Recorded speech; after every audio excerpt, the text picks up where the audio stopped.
Que sí. Hola, muy buenas tardes, público que nos están sintonizando el día de hoy. Hoy estamos en nuestra penúltima entrevista, aquí con el doctor Jorge Becerril, jefe de la subdivisión de áreas críticas, ¿sí? Doctor Jorge Becerril, ¿cómo se encuentra el día de hoy? Cuéntenos un poquito más sobre usted. Hola, muy buenas tardes. Quisiera yo hacerles comentarios. Estoy muy agradecido por haberme contemplado como un elemento para ser partícipe de un trabajo que creo que es muy importante en el concepto que ustedes están trabajando. Bueno, pues yo soy una persona que estoy dedicado a un área, como así lo comentaron, una subdivisión de áreas críticas. Un trabajo muy arduo, un trabajo muy difícil, muy delicado y que obviamente pues que debemos de estar muy al pendiente, sobre todo porque está encomendado ese concepto de cuidar el estado de salud, el bienestar de la salud de los pacientes y sobre todo el responder a la confianza que pues la gente pone en nuestras manos. Claro que sí, doctor, muchísimas gracias. Como ya sabrán, estamos hablando sobre el tema de la doble moral, si es lo correcto para la creación de una sociedad. Kevin, pasamos contigo. Sí, hola, bienvenido, doctor Jorge Becerril. Y la primera pregunta que nosotros tenemos para usted es, ¿qué es lo que entiende con las palabras doble moral? Yo sí quisiera hacer una pequeña observación que quiero que tomen mucho en cuenta que la personalidad, el concepto, la vivencia de dónde está saliendo este precepto, ¿verdad? Entonces, quiero hacerles el comentario que, bueno, pues, en una situación muy breve, la doble moral quisiera ver que no esté viciada por las situaciones de algunas alteraciones del comportamiento de la salud mental. Y por el otro lado, pues el comportamiento moral desde el punto de vista de lo que va en el cuerpo social del médico, ya que pues es una condición donde ese precepto de ser médico implica un comportamiento recto, un comportamiento de verdad, de honestidad, que a veces veo que al paso del tiempo, en una situación, pues desgraciadamente a través del tiempo se ha ido modificando. De tal manera que si no es una condición de una alteración del estado de salud, por todo lo que conlleva ser médico, y les voy a decir una de las cosas, ¿por qué? Porque parte de lo social contribuye a la formación de ese comportamiento médico, porque se le otorgan, se le heredan, el mismo médico se adjudica un rol de un ser omnipotente, carente a veces de humildad, de preparación, a veces con un alto nivel de ignorancia y que está en una condición muy difícil de poder aceptar en esta situación. Y dos, porque desde antaño siempre se ha pensado y definitivamente creo que así es, en el ámbito médico, otro aspecto muy importante es el recurso monetario, es el recurso económico, lo social, lo económico, y en el ámbito donde profesional donde se desenvuelve, generan precisamente ese concepto que ustedes están tratando de comentar o de describir, la doble moral. De tal manera que a veces el médico no es capaz, en mi área, poderles decir humildemente, no es capaz de discernir esa división que hay en el comportamiento médico, social, asistencial, de asistencia médica privada. A veces los llevan de ese comportamiento asistencial médico privado a lo asistencial médico institucional. Creo yo que pretenden llevar esos conceptos o mezclarlos y donde creo que no debiese ser.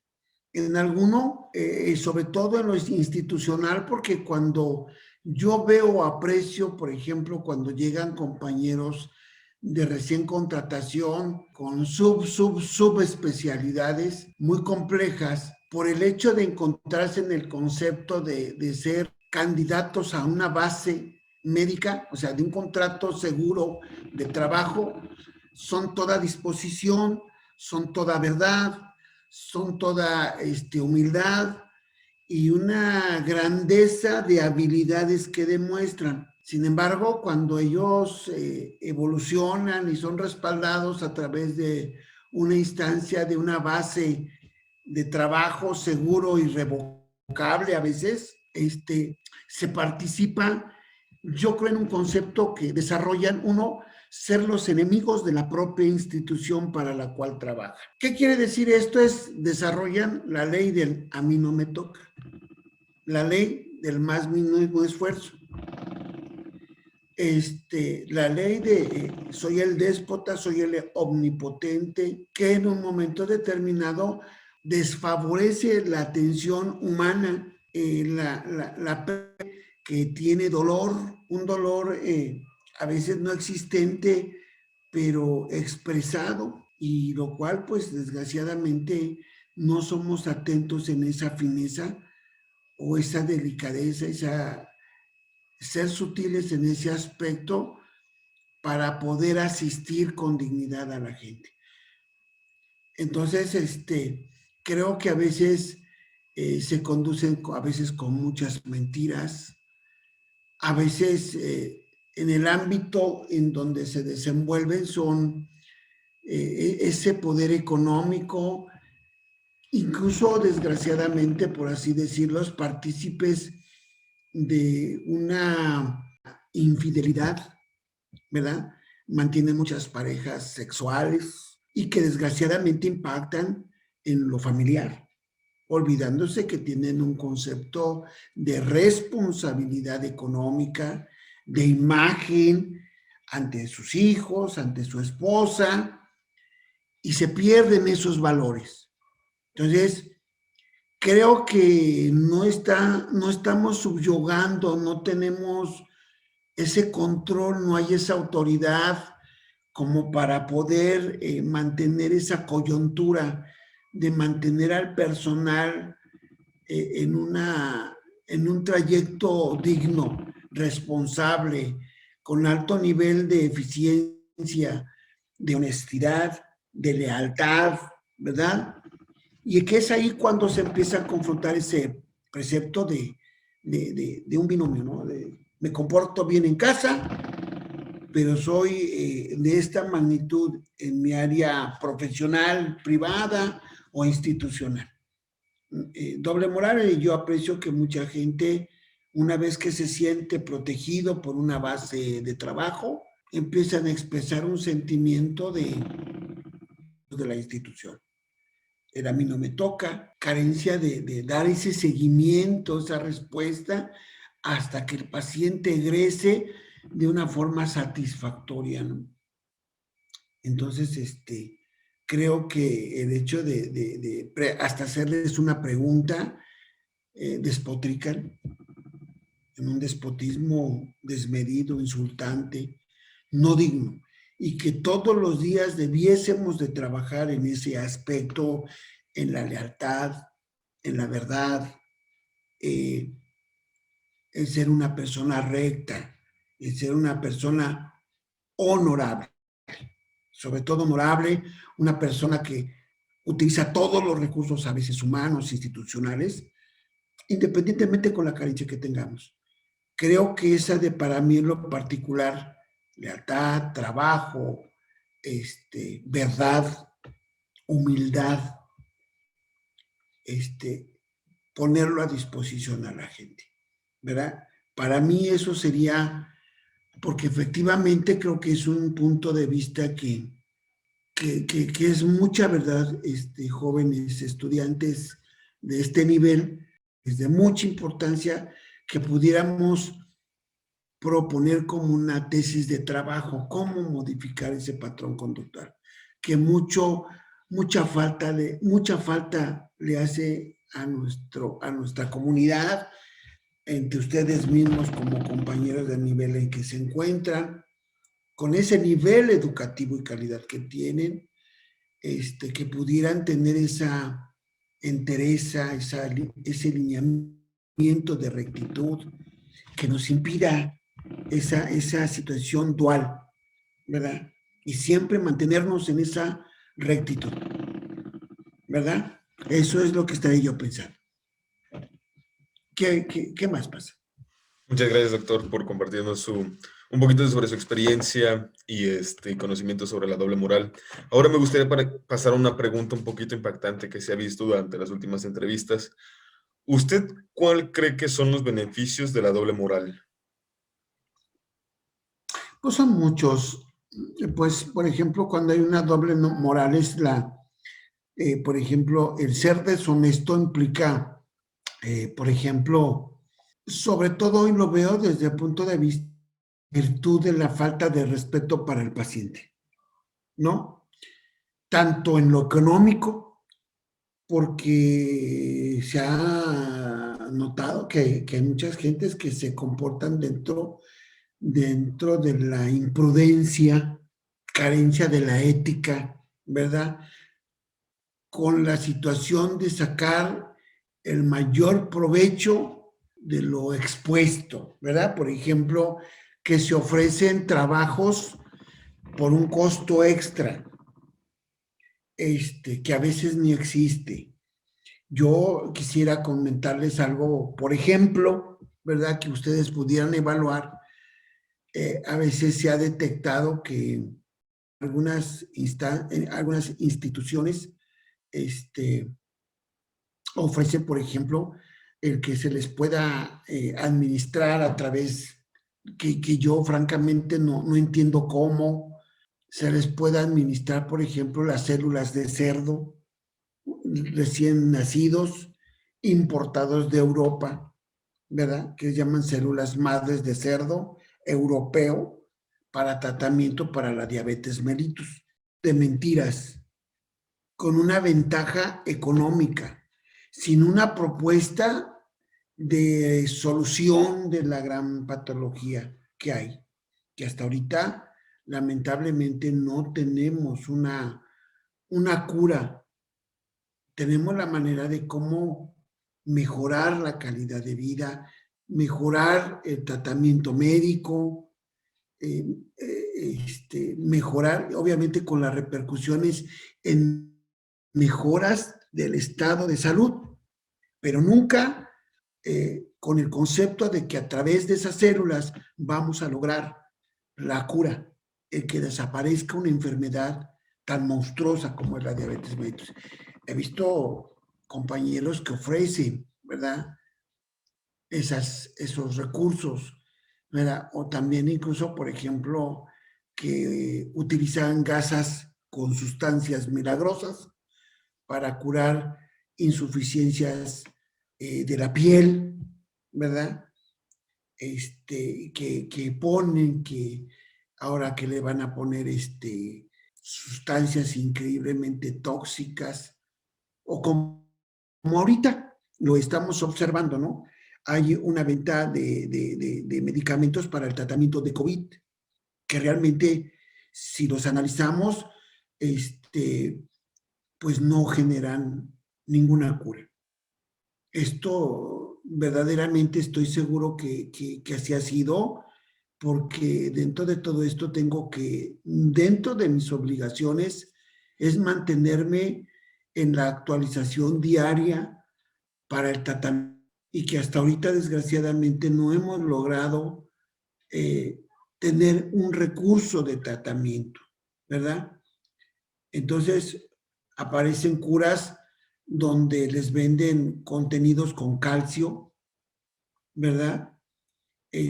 Otros venden sustancias como el uso de ingestas de cloro, vaya, sustancias que verdaderamente hacen daño, y que el comportamiento y el ofrecer esos recursos están fuera de una moral, fuera de un curso básico de la verdad, de la honestidad, de los buenos principios que hemos aprendido en casa.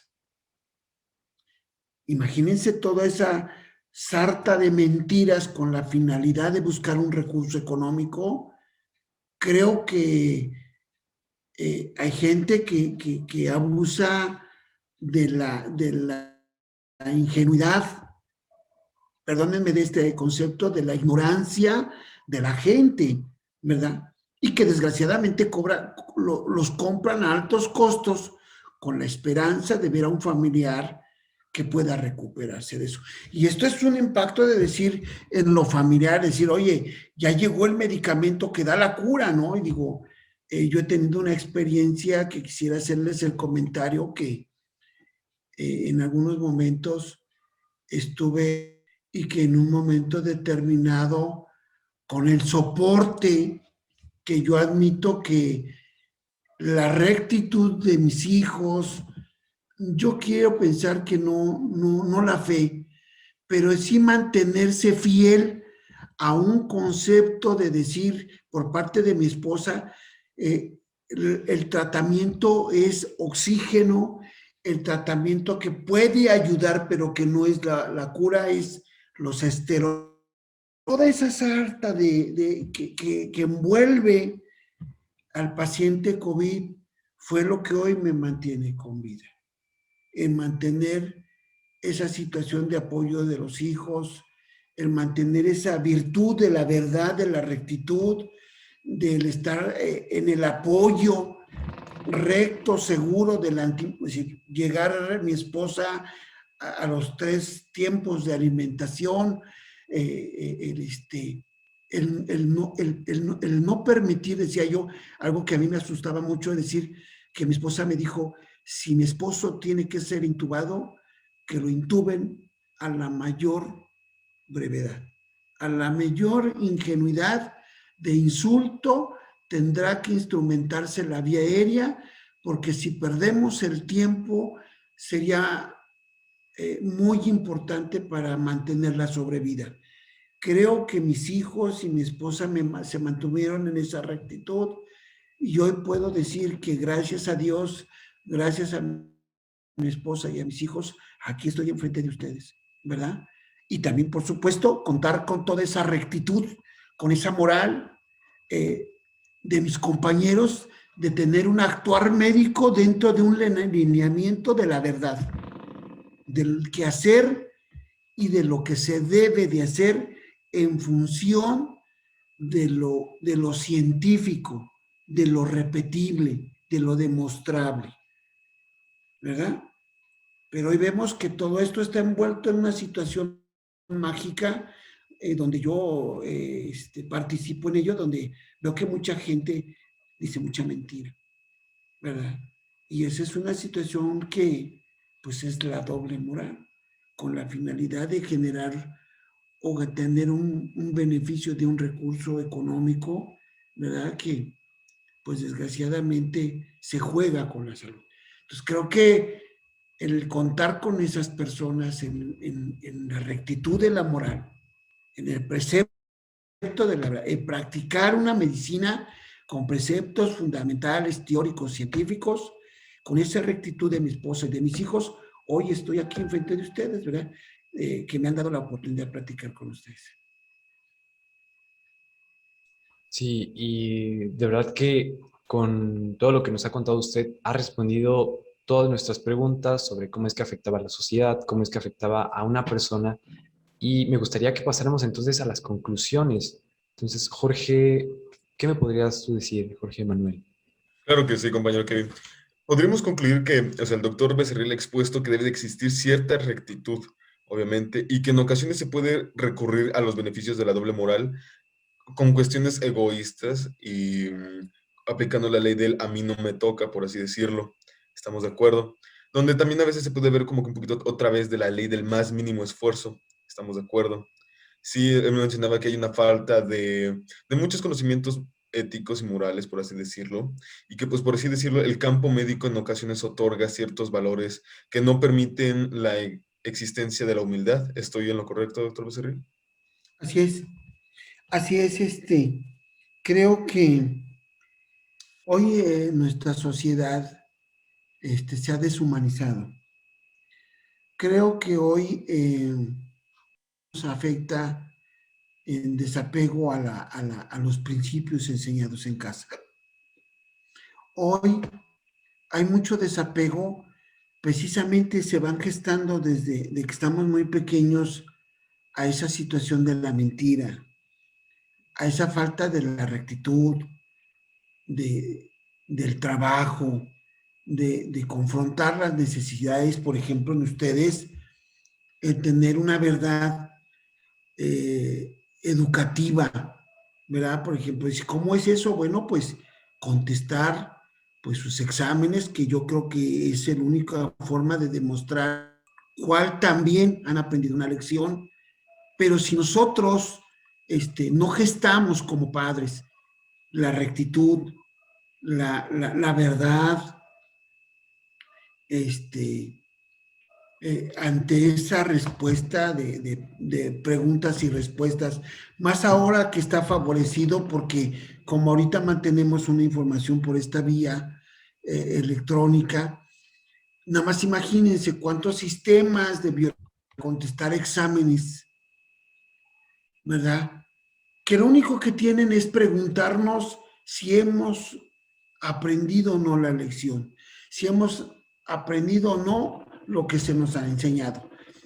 Yo a veces observo que, que, que se generan, que se gesta un ingenio increíble para promover esa respuesta correcta y no que nazca de nosotros como posibilidad de tener una moral dentro de la verdad, de la rectitud, que represente el trabajo diario de todos los días, de la dedicación real y verdadera para lograr un concepto de aprendizaje y que repercuta en el cambio de conducta, ¿verdad?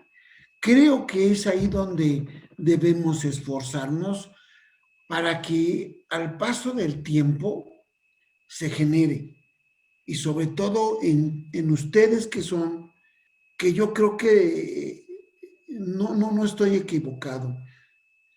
Estoy plenamente seguro que la educación en ustedes va a generar mucho cambio.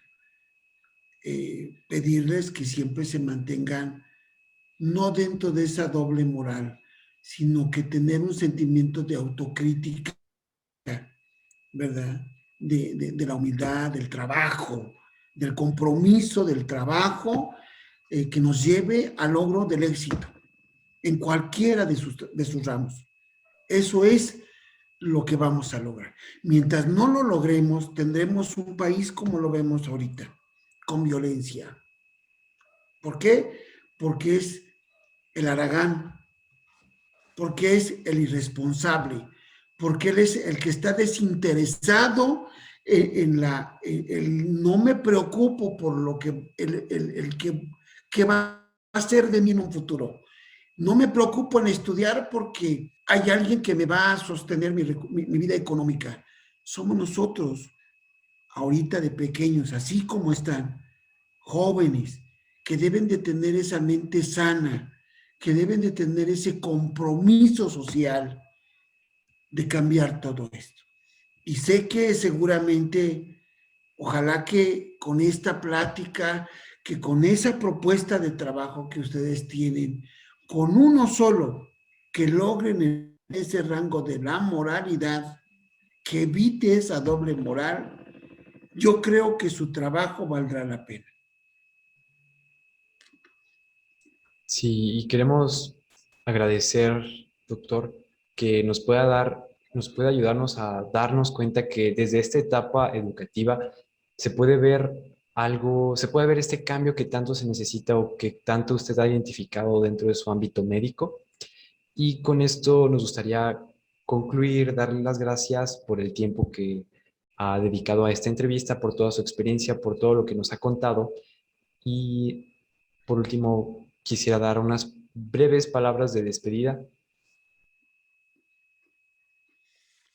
Pues nada más decirles que creo que ustedes de mantenerse con esa plenitud, con esa soberbia de la verdad, el trabajo, de tener un sentimiento de autocrítica en el ámbito de generarse el autorrespeto, la autodignidad y que puedan convencer a uno solo, al de al lado, o al del frente, o al que viene de atrás, que debamos de mantenernos, creo que estará justificado su existir. Sean lo que sean, ingenieros, arquitectos, presidentes de la República, ¿por qué no? ¿Verdad? Creo que con que logren el cambio de una persona, de su nivel que sea, habrán justificado su existir. Porque también habrá que pensar que también necesitamos generar urgentemente el cuidado del medio ambiente, ¿verdad? Que es algo que a mí me preocupa mucho porque a lo mejor pues yo ya estoy grande. Me dice uno de mis hijos que ya estoy preparándome para para la gran cena con los dioses de estos vikingos, preparando la gran partida. Ustedes serán los que hereden tanto un mundo sano o viciado. Pero somos quien lo vamos a tener limpio o sucio. O sea, es decir, o bien rectos o dentro de una doble moral. ¿Verdad? Me ha dado muchísimo gusto, de verdad, conocerlos y con esa grandeza e inquietud de trabajo, porque pocas gentes se preguntan la doble moral. Creo que es un concepto bárbaro, que pocas gentes se preocupan por pensar en ello. Agradezco el haberme tomado en cuenta y ojalá que pueda yo tener esa gran participación en su trabajo, que pueda servir mi forma de pensar en el trabajo de ustedes. Estoy muy agradecido. Muchísimas gracias. Muchas gracias, doctor. Y por último, en el siguiente episodio vamos a tener al ingeniero químico Pablo Caracheo, que también es profesor de la Prepa Tec Celaya. Entonces no se lo pierdan, que nos habla desde ese ámbito educativo y como ciudadano. Entonces, sin más que decir, me gustaría concluir y nos vemos hasta la próxima. Muchísimas gracias, nos vemos.